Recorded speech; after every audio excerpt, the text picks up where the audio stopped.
দেশের ইতিহাসে একটা গৌরব উজ্জ্বল অধ্যায়ের সূচনা হলো। The glorious chapter of Bangladesh started to role.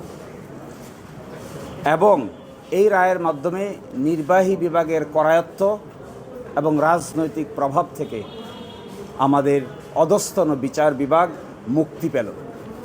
একই সাথে আমাদের বিচার বিভাগের অধস্তন অফিসাররা তারা তাদের আত্মমর্যাদা এবং সম্মান ফিরে পেল, যা ইংরেজিতে বলে self Prestige and dignity restored হলো।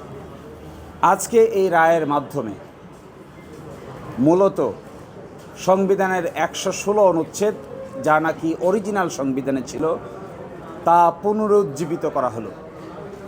সেখানে ছিল যে অধস্তন আদালতের বিচারকদের শৃঙ্খলা, বদলি, ছুটি সব কিছু ন্যস্ত থাকবে সুপ্রিম কোর্টের উপরে, মাঝখানে চলে গিয়েছিল রাষ্ট্রপতির উপরে। আজকের এই রায়ের মাধ্যমে পুনরায় সুপ্রিম কোর্টের উপর ন্যস্ত করা হলো।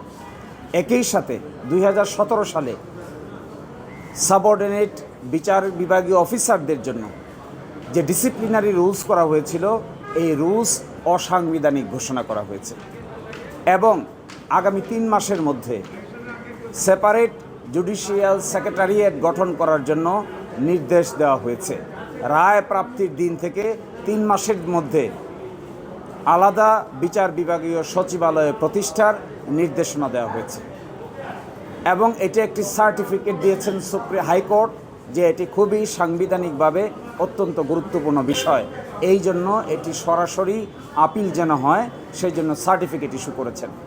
আমি মনে করি এই যে বিচার বিভাগের স্বাধীনভাবে কাজ করার এবং মাথা উঁচু করার দাঁড়াবার যে ইতিহাস, এটি বাংলাদেশের জন্য একটি গৌরব উজ্জ্বল নতুন যাত্রা। এই যাত্রায় যদি বাংলাদেশ মাথা তুলে দাঁড়াতে পারে, তাহলে আমাদের বিবেচনায় এই ভারতীয় সাবকন্টিনেন্টে ভারতের বিচার ব্যবস্থাকে আমরা এখনও সম্মানের দৃষ্টিতে দেখি। যদি আমাদের বিচার বিভাগ এই রায়ের পরে মাথা উঁচু করে দাঁড়াতে পারে, তাহলে আমাদেরকেও এই ভারতীয় উপমহাদেশে একটি নতুন বিচারিক সিস্টেমের ক্ষেত্রে গুরুত্বের দৃষ্টিতে দেখা হবে এবং এরই মাধ্যমে বাংলাদেশের বিচার ব্যবস্থার যে অনিশ্চয়তা আছে, যে ইনফ্লুয়েন্স আছে, যে প্রভাব আছে, যে সরকার যখন ক্ষমতায় আসে তখনই নিম্ন আদালতকে প্রভাবিত করতে চায়।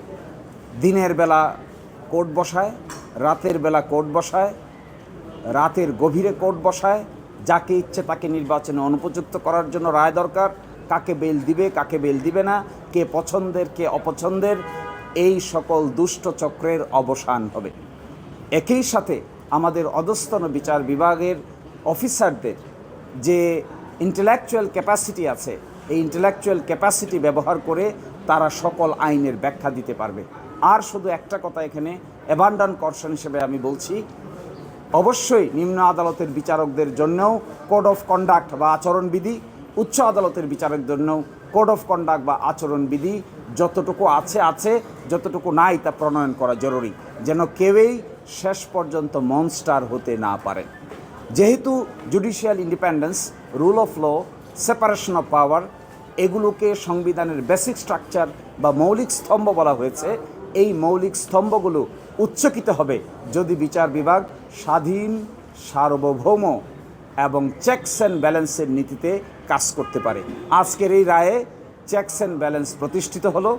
একই সাথে বিচার বিভাগ তার মর্যাদা ফিরে পেল।